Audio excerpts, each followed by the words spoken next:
I want to welcome everyone to the Pro Football Hall of Fame in Canton, Ohio.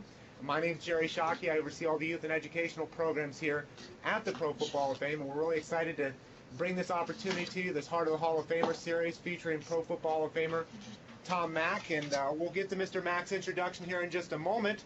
But I want to give you guys, because we got a lot of new groups to the program here, an idea of what this program's all about. And really what Heart of the Hall of Famer is really to demonstrate what it took to get in the Hall of Fame beyond just the athletic ability.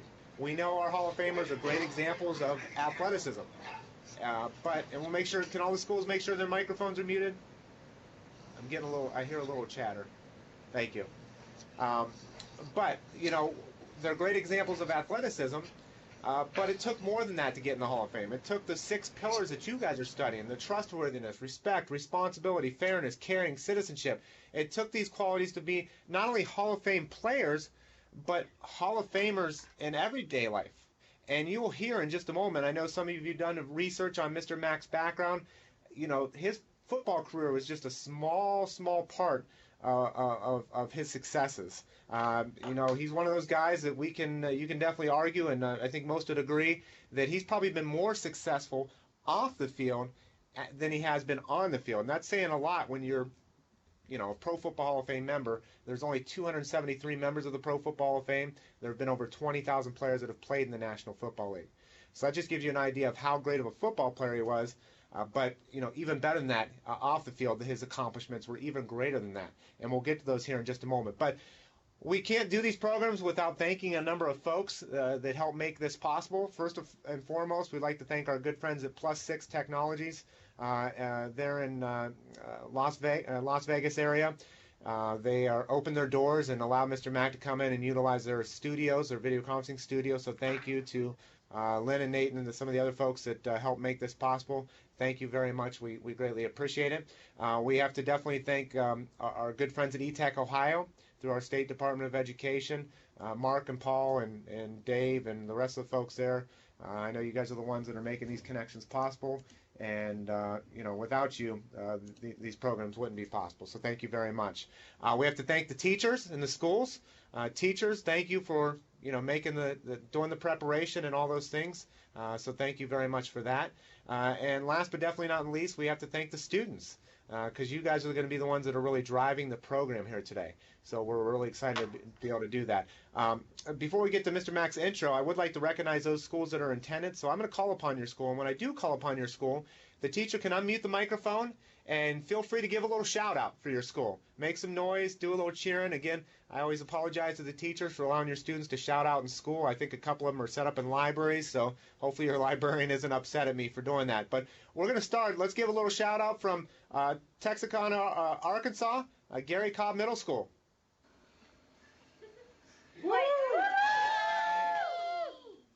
Okay, thank you. That's not bad, you know, not bad. That's a good start to it. Thank you, Gary Cobb. Go ahead and mute your microphones. Let's go to New Jersey, Parlor, New Jersey. Samsel.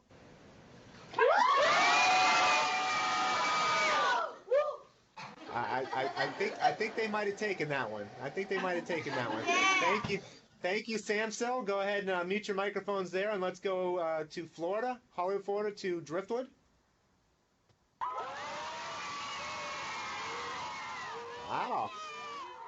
Wow. I think maybe Driftwood might have taken the lead on that. But last but definitely not least, go ahead and mute there, Driftwood.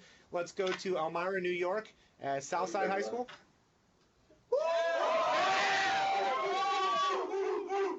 All right, pretty good for the just the small group that you have there. I think you guys you know, made some good noise there too. So again, we greatly appreciate all of your participation. Again, just want to remind the teachers, most of you've been through this program before, just keep your microphones muted until we call upon you. But what I'd like to do now is get into the introduction of our speaker here today, and that's Pro Football Hall of Famer Tom Mack. Now, what I like to do with our Hall of Famers is kind of break them down on the field and off the field. So let's talk about a little bit about his on-the-field achievements. He was the Rams' first-round pick, second player overall in 1966 in the NFL Draft, one of only 2 rookies on a veteran-laden team, earned starting role as a rookie and held left guard position for the next 13 seasons. Extremely durable. Get this, never missed a game during his 184-game career. Named to 11 Pro Bowl, All NFL 5 times, All Western Conference once, All NFL NFC 8 times. And he was born in, we don't have any groups this session from that area, but I think the next session we do. He was born in Cleveland, Ohio, just north of here of the Pro Football Hall of Fame. And in 1999, he was bestowed the biggest honor that, as I said, an individual player can receive, and that was being enshrined into the Pro Football Hall of Fame. Now, that's a great career, obviously, amazing career. But listen to this. Off the field, over 39 years of leadership and management of projects, operations, political operations, and business development for Jacobs Engineering and the Bechtel Group of companies. Now listen to this. Oversight of the development of marketing and business development programs that have acquired more than $18 billion in constructed project value. So he spent 39 years there, involved in a lot, obviously, with a major company. He was an Eagle Scout in 1959. He was distinguished as an Eagle Scout Award in 1984. He was actually granted a top secret clearance since 1996, which requires a 15-year comprehensive background check. So the top secret.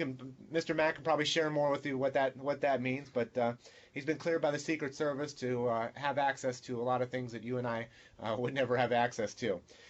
He's part of the board of directors, vice chairman, trustees for a number of organizations like the San Gabriel Valley Boy Scout Council, Los Angeles Chamber of Commerce, San Marino Schools Foundation, the National Capital Area Boy Scouts Council, Las Vegas Chamber of Commerce, Las Vegas Foundation, Los Angeles Chamber of Commerce as well.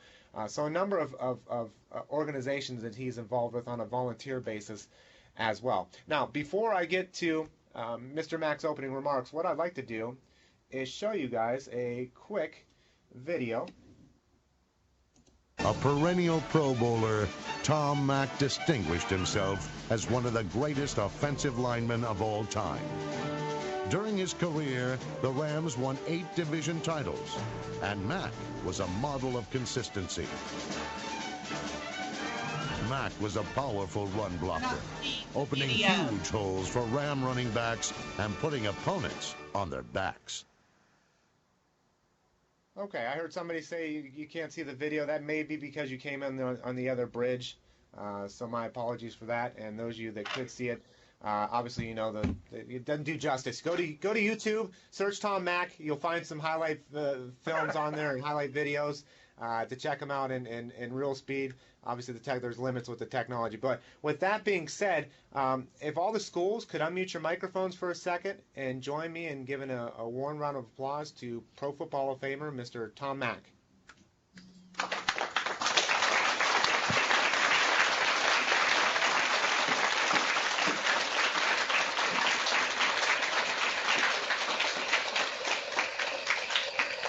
And again, if all the schools can go ahead and mute your microphones. And Mr. Mack, the microphone's yours for your opening remarks. Okay, thank you very much. Thanks for joining me, kids. It's a long time and certainly a big change in technology from 50 years ago when I was sitting in a place very similar to yours, trying to get myself through school and trying to figure out what I was going to do in my life. I've obviously been very fortunate when it's nice enough that somebody puts you in something called a Hall of Fame. That means supposedly you did something good at that. I think probably what's more important than that is whether I did something good with my life in terms of interface with other people and how you treat each other and how you go through life and what you can do and accomplish in life. Football is an interesting business. You heard some statistics a minute ago. I had a great career and I played 13 years and I was out of football complete and done and I was 35 years old. Now, right now, 35 years old sounds like that's pretty old to you guys who are somewhere between probably on the low side 10 or 12 and the high side 16, 17 years old. But when you turn 35, you realize you're still a pretty young man and you've got the rest of your life to live and you've got to have something planned out, something that you want to do that's going to make you happy and you satisfied, both with yourself and hopefully your interface with other people. So what I decided to do, and to some extent, it comes down to how you grow up and how you develop. My parents were nice enough to me, I think. As a young man, I was a good athlete, and part of the reason I was good is my dad had played professional baseball for about 9 years back in the Second World War era. And my parents told me that I had to plan on the rest of my life, whether I was lucky enough to ever be involved in professional athletics or not. I had to have something else I wanted to do. So I chose to become an engineer. And the reason I chose to become an engineer was really I was good at math. And I said, gee, if I'm good at math, I guess, what do you do with math? And one of the things that teachers and guidance people said at the time was, oh, you want to be an engineer. So off I went, and I did get my engineering degree at the University of Michigan. I did not get it in 4 years. You couldn't get it in 4 years at the time that I went there. You needed about 140 semester hours, and I had to go back after my first year in football, and then I had to go into the Army, and I served 6 months in the National Guard on active duty, and then I spent another 5.5 years in the National Guard. Then I played football my second year, and then I went back and I finished my engineering degree. So to do that after I'd played 2 years of football and I was becoming successful at playing football takes a little bit of your own consciousness to say, I've got to go and make myself do that, because otherwise I was kind of living the high life. It was exciting. I was playing pro football. The second year we won our division. We lost a championship game to Green Bay right before Christmas, but we were a good team. We were living in Los Angeles, California. Los Angeles hadn't had a successful football team in about 8 years prior to when I got there, and all of a sudden we were wonderful, and we were getting 100,000 people would come to a game. So it's pretty easy to get full of yourself and think that life is wonderful. So going back and getting my engineering degree was extremely important for my long-term career. And when you look back in hindsight, it's not what you do today and tomorrow. It's what you do collectively today, tomorrow, and every other day to get yourself focused on where you're going and how you're going, so you get where you want to go in the long run. I think rather than go on and philosophize, because that'll drive you nuts, I'll let you go ahead and ask any and all questions you'd like to. If I can give you advice in terms of how I got here or why I got here, I'm happy to do that. Okay, well, thank you, Mr. Mack. And I think students, to think about that, to be, first or second year in pro football, good team, those sorts of things, life was going very well, to still have the thought that, hey, life is going to be beyond these, who knows, the average NFL career right now is 3.5 years. So, I mean, who knows, he was fortunate enough to go on to a longer career and a very successful career, but still having that forethought to say, hey, I need to set myself up if I retire at 30, 35, out of the NFL, what am I going to do for the next 30 years? And, 40 years later, he was more successful off the field than he was on the field, in my humble opinion. So with that being said, what we're going to do is we're going to go to questions from the groups. We're going to go in the order of Gary Cobb, Samsel, Driftwood, then Southside. We'll go one question each round, and we'll just flip through as many times as we can. Two things. Number one, make sure you keep your microphone muted until we call upon you. But secondly, please make sure after you ask the question, mute your microphone immediately so we can eliminate any background noise as Mr. Mack gives his response to your question. So with that being said, I challenge you all. I've seen some of your questions, so you've given me a lot of options that you can choose from. Challenge him. Challenge Mr. Mack with those thought-provoking questions about, who inspired him and what does he think about leadership and accountability and which pillar is the most important, and all those sorts of questions that you guys can ask. What recipe does it take to make someone the success that he has been? So with that being said, let's go to Gary Cobb in Arkansas. You can, first question of the program. Start it off there.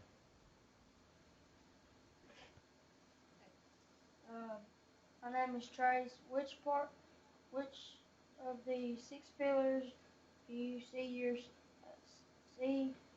as the most important in your life now?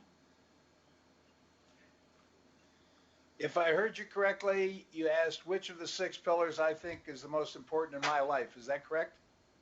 Yes, sir.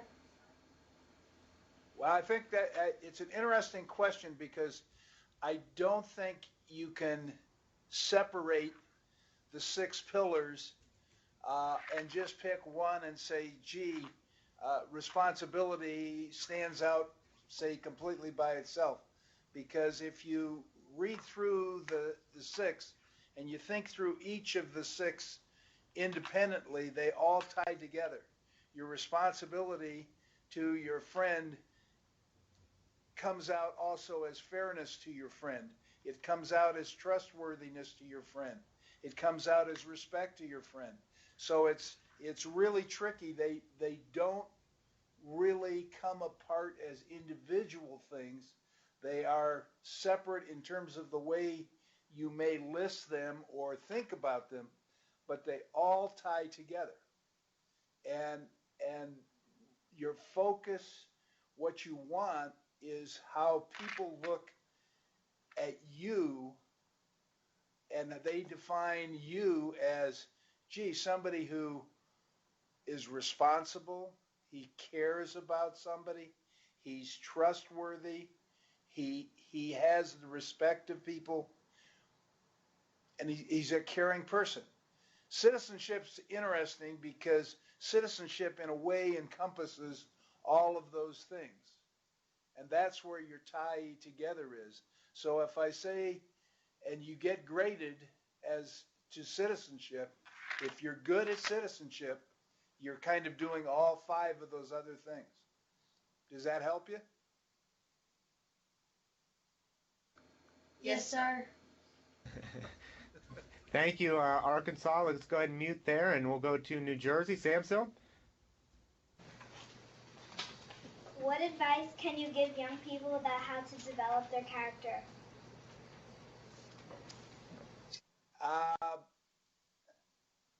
It's interesting. When I gave my speech, when I got in the Hall of Fame,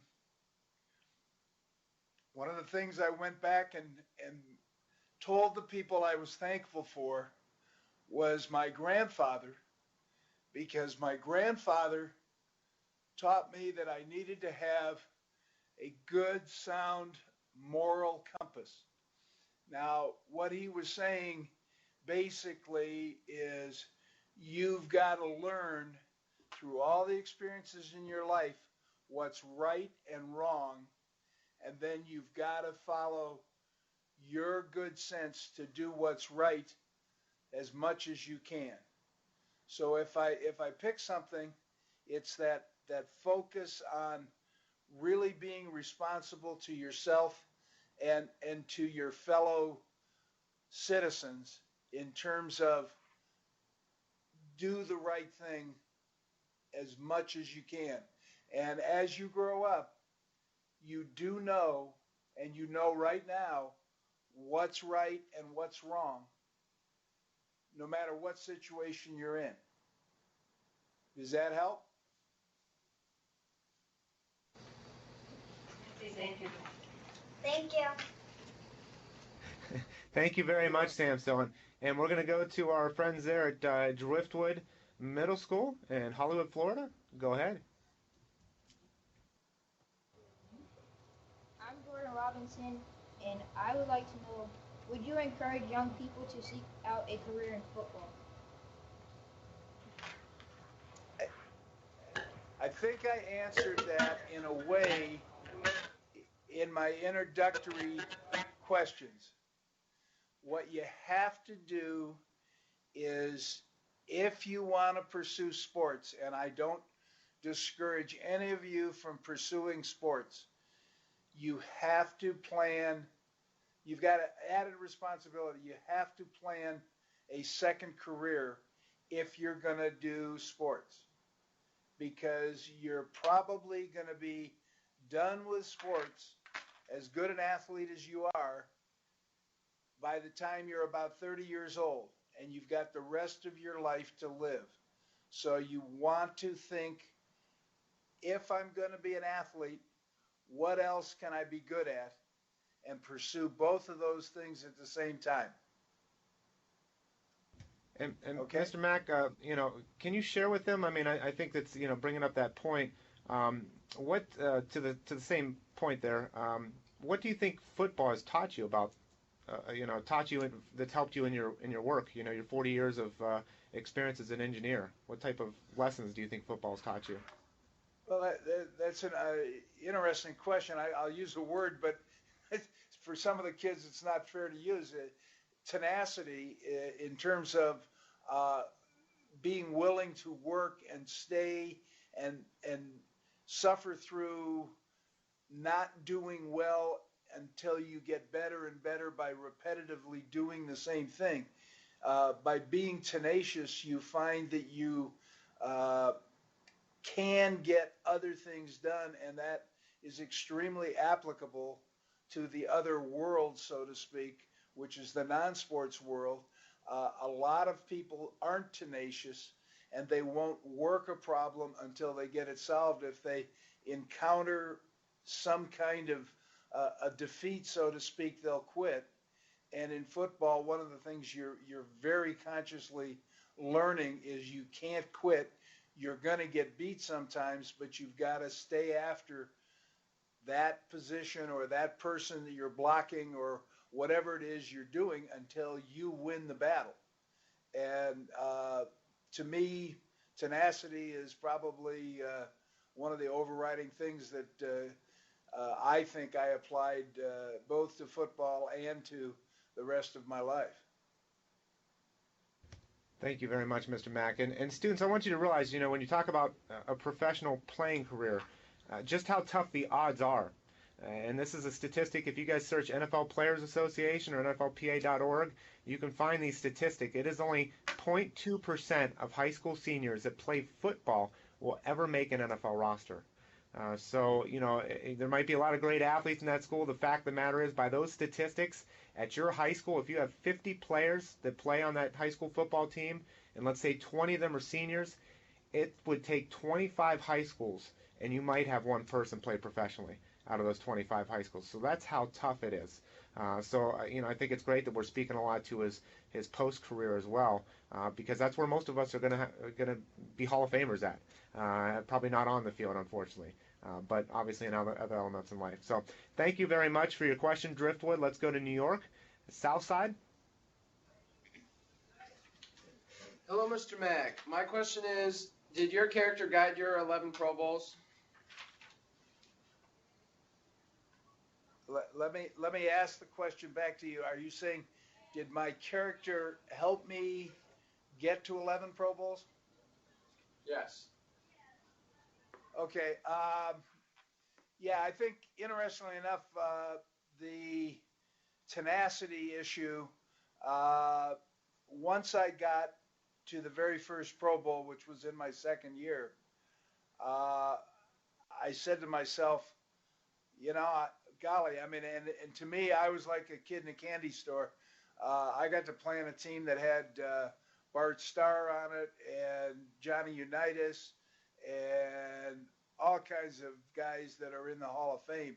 And I was like a 23-year-old kid, and I'm going, wow, I was overwhelmed by it. So what I found myself doing was saying, okay, if I belong here once, then what have I got to do to come back here? And that stuck in my mind, interestingly enough. So I guess in a way I was tenacious. I thought about it in the off season. I thought about it during the season as I played. I wanted to go back to another Pro Bowl. Because that meant I was doing good at what I was doing. So I repeatedly said to myself, I belong there, but I've got to prove I belong there. Especially as an offensive lineman, you get kind of lost in the shuffle sometimes. All the stars are out, and you're just a lineman, and The only time they ever call your name, for example, is when you're called for holding. The rest of the time, they don't announce that you made a great block or anything else. So you live with kind of a reward system, which is first amongst your group of offensive linemen, and then it's in a little bit bigger group of unheralded players. But yeah, going to 1 was important to me. Going to 11 at the time, there were only 2 fellas that had played in more than 11 when I quit. I was pretty proud of that. Great question there, Southside. Let's go back to the top. We'll go to Arkansas, to Cobb.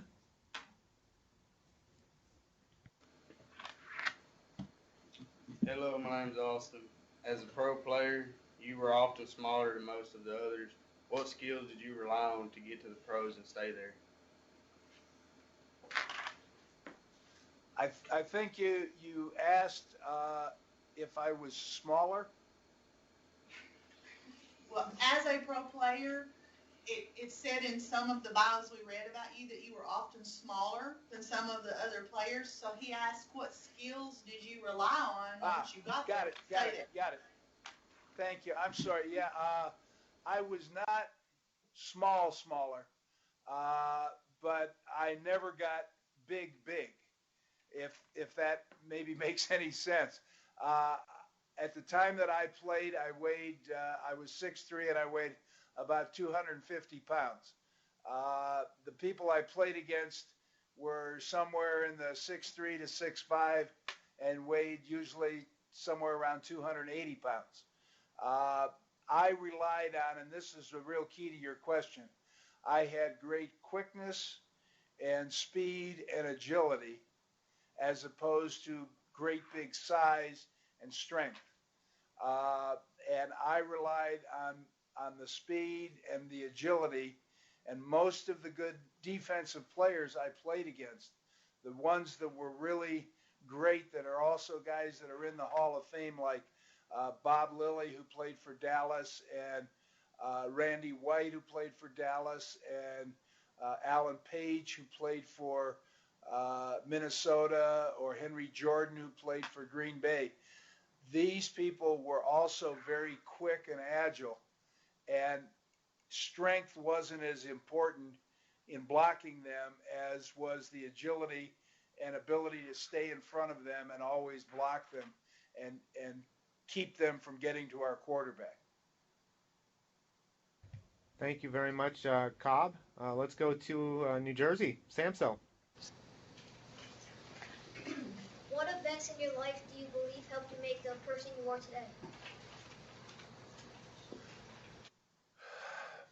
Well, I mentioned my grandfather in another comment, but I think one of the good things I did for my own character was stay involved with Boy Scouts when I was young.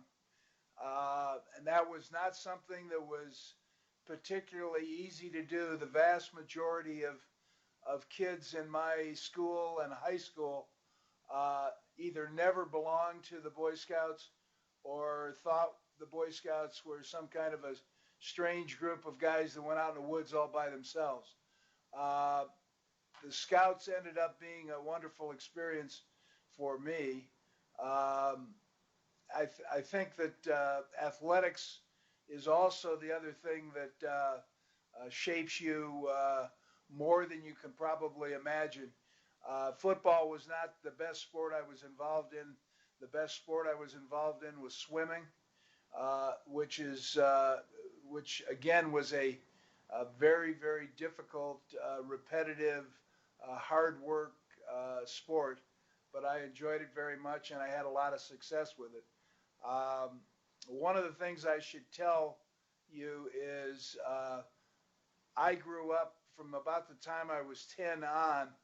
I found out I had very bad vision with my eyes, and today I wear contact lenses, but I have about 2400 vision, and that means that if you threw a baseball at me, I couldn't see it. So you learn to overcome your disability, so to speak, and that was probably another thing that helped greatly.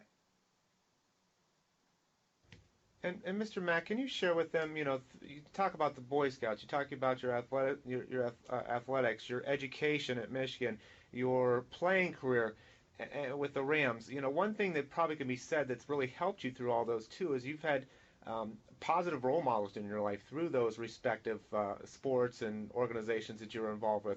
Oftentimes we think of negative peer pressure, but there's also positive peer pressure as well. Can you speak to that a little bit? Yeah, interesting point because you don't think about it so much. The good fortune that I had revolved around people such as a scout leader, for example, that happened to be somebody who was just trying to give back. He actually had two daughters. He didn't even have a son that was a Boy Scout, and he was probably one of the more influential people that I ran into. Your parents, of course, end up being models to all of us, whether we think about it or not.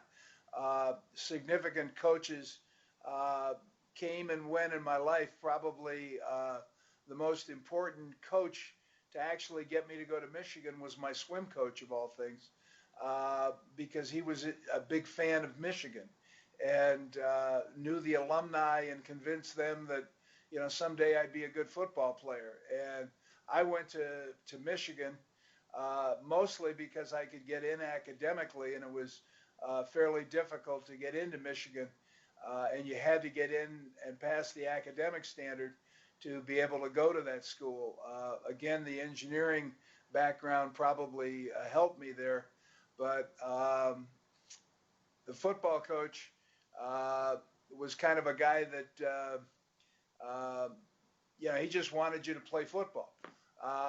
The swim coach was the guy that really pushed you to be as good as you could be, whatever it was going to be. I think of one coach in college who came from a small town in Ohio called Niles, Ohio, and he came to our college my sophomore year, and he came to me, and I was an end, and I played end of the bench. I was not a starter. I only started, and I only played the last 2 years. I was at Michigan, and he asked me if I'd like to be a tackle. And I said, well, if that means I get to play, I'd love to be a tackle. So they made me a tackle, and I played that year, and we won the Big Ten and won the Rose Bowl. And all of a sudden you feel like, well, that was the smartest move anybody ever made to make me a tackle. Why didn't they tell me that 4 years ago? So people really do impact and influence you much more than you realize, whether it's a teacher or it's a counselor or it's somebody you meet in a third party or it's a soccer coach that's not even related to school. People have big impacts, but you've got to pay attention and listen to what they're trying to tell you about life, because they do have more experience, and the chances are, if they're going to take the time to talk to you, they're trying to help you. And students, that's great. You're spot on with that, Mr. Mack. Students realize too, your teachers and those folks they're involved in your life, sometimes they might see something in you that you don't see. Whether it's because of your age, whether it's because maybe you're just blinded to that certain thing for whatever reason. So a lot of times they might be pushing you because they see something in you that maybe you don't see in yourself at that point. So it's important to be aware of that. Let's go to Driftwood in Hollywood, Florida. My name is Chris Lanes Priest, and what is your favorite team besides the Rams? Well, interestingly enough, when I got drafted by the Rams, the Miami Dolphins also drafted me, and it was their first year of existence, and they drafted me before there was two leagues, and they had a secret draft, and they drafted me. So I had a choice to go to Miami or go to Los Angeles, and I really liked Miami, but I had a girlfriend that I'd met at the Rose Bowl in Los Angeles. So I went to Los Angeles, and I ended up marrying that girl, and we've been married 46 years. So I think I made the right choice. Perfect choice. Perfect choice. That marriage outweighs that. That marriage outweighs that undefeated season the Dolphins had in '72, right? Right. So let's go to from Driftwood to Southside. Go ahead, Southside.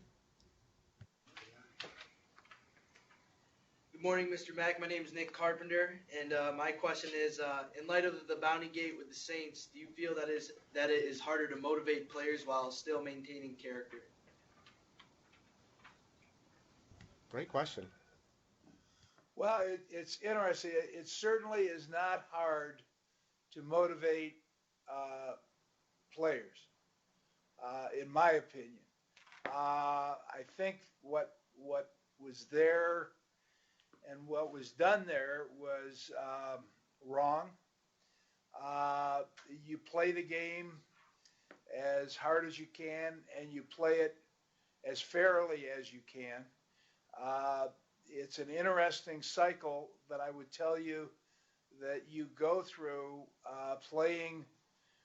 I saw it in professional football.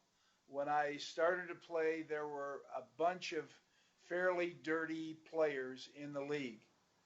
And the players went out of their way to police themselves, so to speak, and kind of let the dirty players know that wasn't going to work.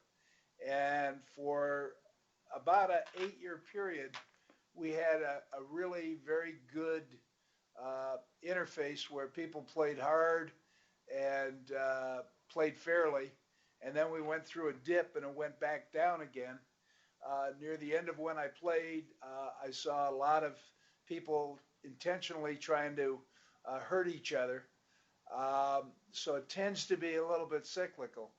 But I certainly don't endorse what was done or why it was done, nor did I ever see that kind of thing when I played. The worst thing that I probably saw, but it was intentional, was one of their players from a team that happened to be in the South. It was the Falcons. Hurt our punter on purpose and broke his ankle. And the punter punted the next 4 weeks with a broken ankle. And when we played the Falcons 5 weeks later, one of our guys got the guy that had hurt our punter and hurt his knee and ended up being out of football after that. That was clearly retaliation. And that's probably the worst thing that I saw in terms of the game. You have to be smart enough to look out for yourself and keep an eye out, because there are people that will take cheap shots at you. But I guess I'd tell you that that's part of life. You just have to be alert and pay attention as you go through life. I don't know, did I answer your question or not? Yes, sir. Thank you. Okay. And I'm curious, Mr. Mack, after your player retaliated, how'd you guys handle that in the locker room as teammates?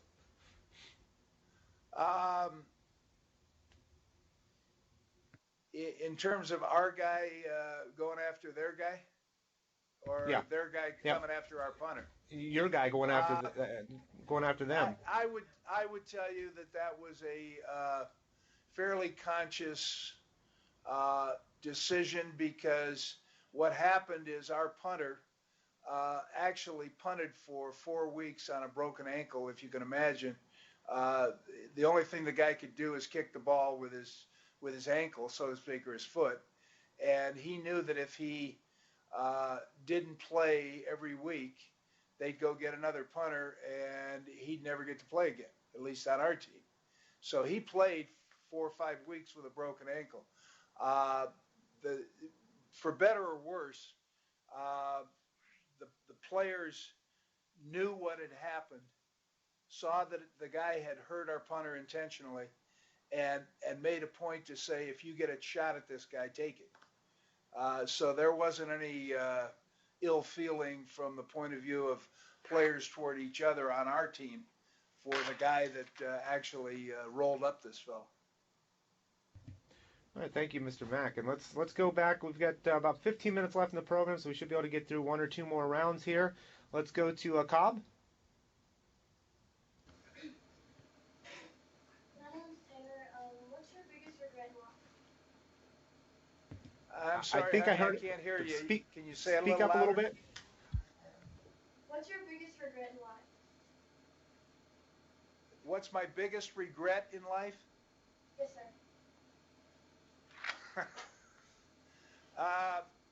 Probably that as successful a career, second career, that I had in the engineering business, I always felt I could have succeeded and been better.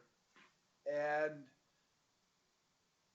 what you question is whether you made a mistake by working that business part-time for the first 9 years that I played football. I was also in the off season, I would go and do engineering. And if I have a regret, it's could I have been more successful if I started out as an engineer immediately out of school full-time and stayed there full-time. I don't know if it's a regret as much as it's second-guessing yourself and wondering if you've been better. But that's probably the closest thing I could come to. That's very interesting response. Going on to Hall of Fame career. I thought you were going to say your regret was not picking the Dolphins, but I thought. Thank you, thank you, Cobb. Let's go to Samso. What have you done after football to shape your character? What have I done after football to what? Shape your character. Shape my character. Okay. You never stop shaping your character, whether you're 8 years old or you're 70 years old. The things you do on a daily basis, the decisions you make, which can be over doing the right thing or doing the wrong thing, continue to shape your character, and they're going to continue to shape your character your whole life. The easiest thing that I could tell you is you consciously continue to make decisions about doing the right thing and doing the wrong thing. And most of us know when we make those decisions whether they're the right thing or the wrong thing. So you never stop making those decisions as you go through life, whether it's driving a car or it's being nice to the person next to you or being nice to your mom or your dad or being nice to your kids and being responsible to be sure they grow up in life. Does that make sense? Yes. Okay. Yes, Great response. Thank you. And I mean, I can tell you just personally myself, I mean, I've learned more the last 5 years. I have a 1 and 4 year old now. I've learned more about character and everything just from having kids myself. So, yeah, it never stops, character development. So let's go to Driftwood.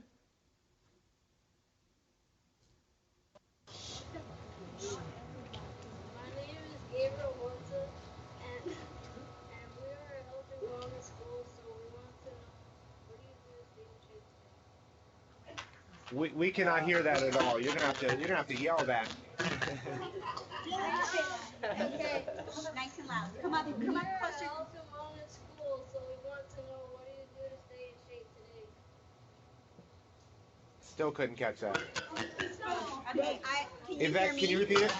Yes, we can hear you, ma'am. Okay, I will repeat it. We're a health and wellness school, and we want to know, what do you do to stay in shape today? That's a good question, and that's fair enough. A couple of things.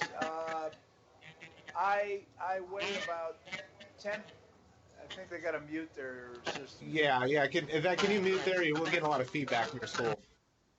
Thank you.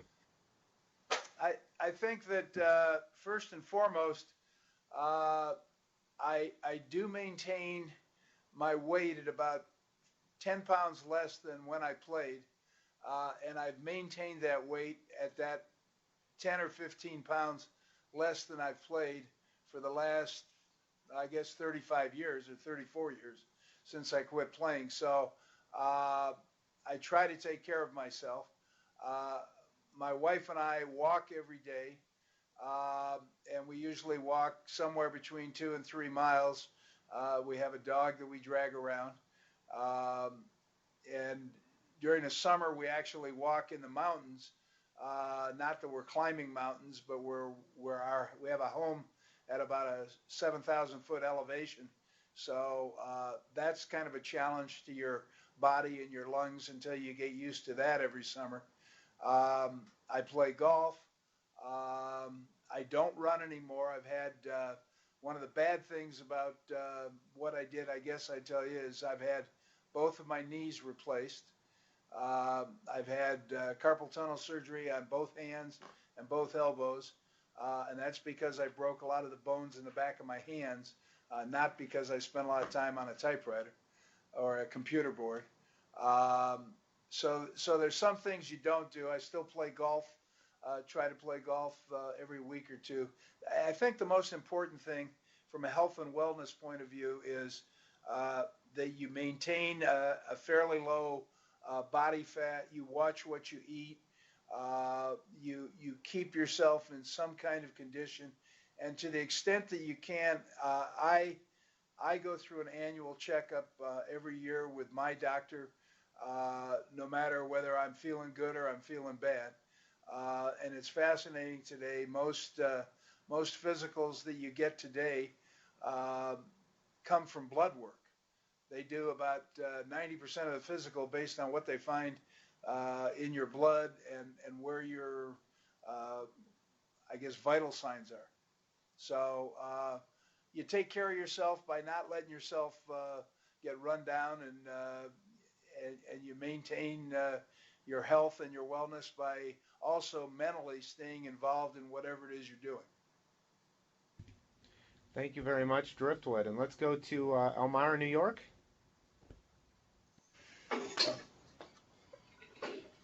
Hello, Mr. Mack. My name is Cameron Mikulski, and I wanted to ask, it takes an entire team's cooperation in order to be successful. In your opinion, how must a team work together, and how should you cooperate with your team to be able to succeed? Good question. Yes, it does take an entire team to work together, to cooperate, to win. I'd argue that you do it as groups, and then your coach brings you together, brings the groups together to really make the team. And by that, the best example I could give you is if you're a lineman, whether it's an offensive lineman or a defensive lineman, you develop a camaraderie and a closeness with the 4 other guys or the 5 other guys that are involved in that particular part of the game. And then you get together with the guys who are the receivers and the running backs, and you build a camaraderie as you practice and you play, because a good back knows that somebody is blocking for him and giving him a small gap, but that's all he needs if he's a good running back, to run through a hole. The same thing as on The defense. conference is about to end. I'll talk fast. Same thing on defense. How's that? You're okay. Okay. No, you're okay. Go ahead. It's for the other schools that are tuned in. Oh, okay. It's just, you work together. Okay, for those schools that came in on the other bridge, I'm going to call E-Tech while Mr. Mack answers the next question. So let's go back to Cobb. We've got enough for another round of questions. Hi, I'm Haley. Is there anything else you still want to do in life? If so, what? Is there anything else I still would like to do in life? Yes, sir. Was that it? If so, what? Yes, sir, and what? Okay. Well, my wife and I have been very lucky. I've been to Arkansas a number of times. We've traveled to. We love to travel, and we like to drive to travel if we can. We took all of our kids and ourselves to all 50 states. The last state we got to, I think, was North Dakota, and it was our daughter's 10th birthday, our youngest daughter's 10th birthday. So we got around a lot. What I really enjoy still doing is still traveling, still going all around the country. And I love to go back to places we've been before because you've never seen everything. And again, we tend to drive as we go. So it's not so. I guess the answer to your question is I'll keep traveling and keep meeting people probably until the day I die because I enjoy it.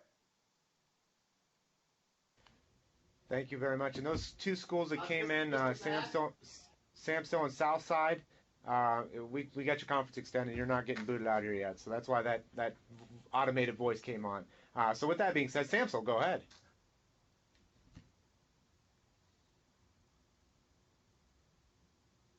Samstow? Oh, maybe they did get booted. Uh-oh. I don't think so, though. Driftwood, go ahead. We want to know what are the my name is Joseph Casso. We want to know what are the requirements to become a Hall of Famer. I had a coach who used to say luck is the residue of design. You think about that for a minute. You got to be lucky.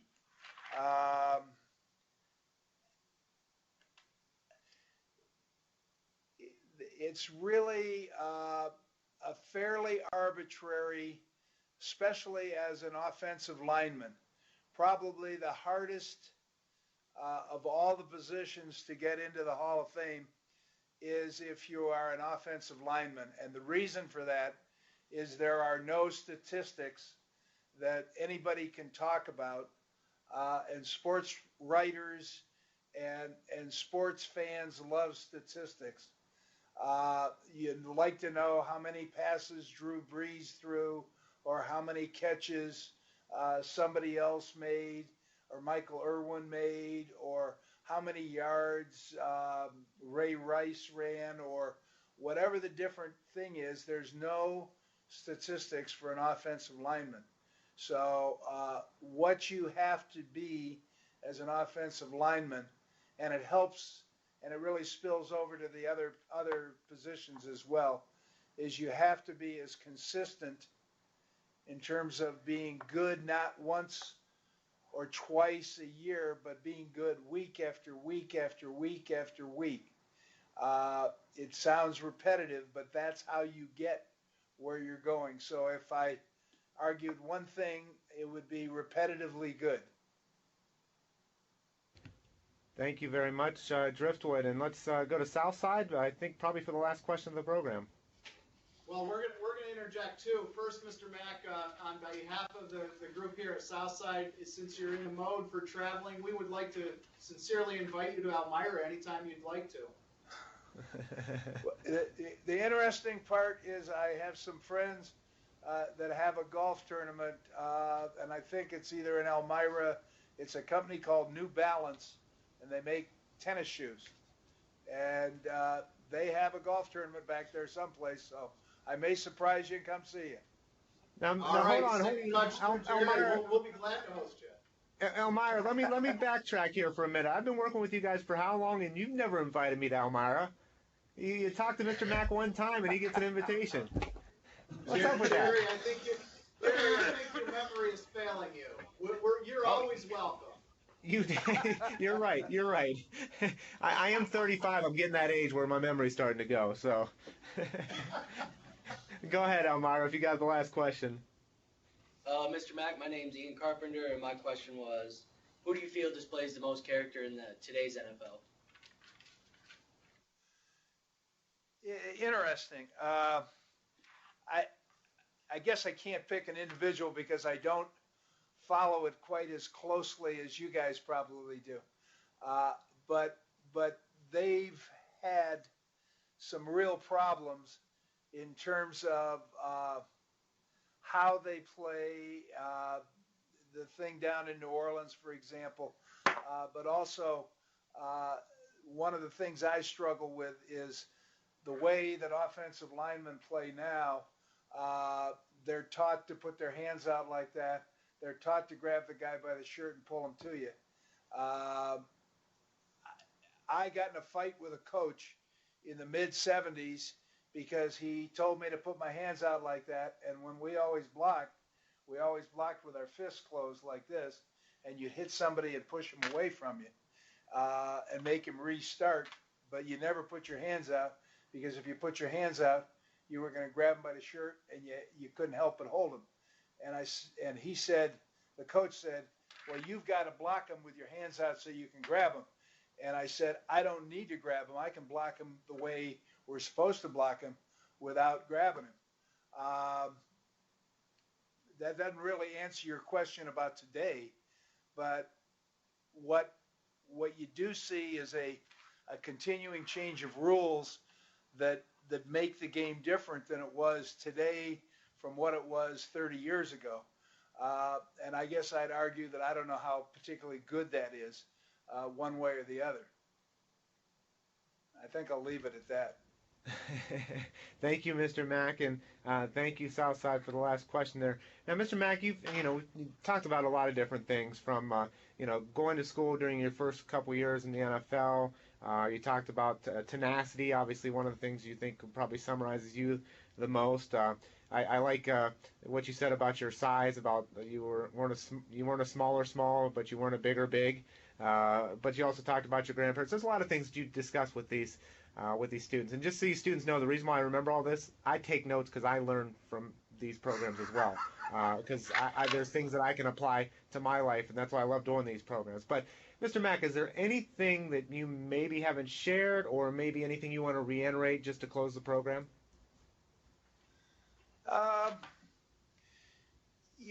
Life is, if I shared something, I have obviously been very fortunate in my life, but life, as I see it, not just with me, but with my friends, with my family, with my kids, with my grandkids, life is worth living, and you don't want to ever give up on yourself.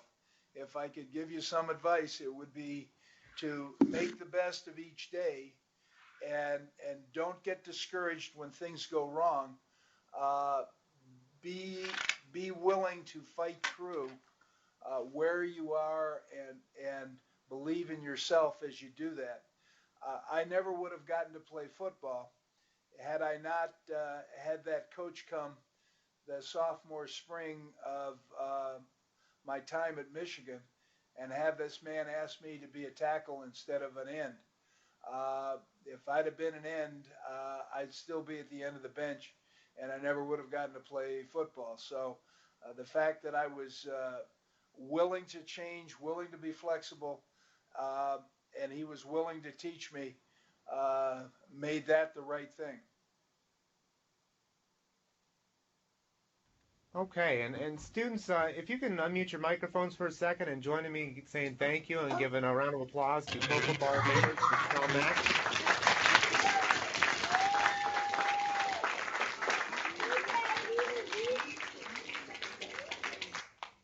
Mr. Mack, on behalf of the Hall of Fame, we greatly appreciate it. You know our staff very well, from Steve Perry and Dave Motz and Joe Horrigan and everybody else. Thank you very much for taking time to travel and do this program. Students, thank you very much. Teachers, all the folks that helped make this possible, +6. ETech Ohio, thank you very much. It takes a team effort to make these things happen, as in any element of life. So we appreciate everyone's participation. We hope we get to see you here in Canton, Ohio someday. You can stick gum. The conference is about to end. You could stick gum on the bronze bust of Mr. Mack or something like that when you get in here. But thank you, and take care.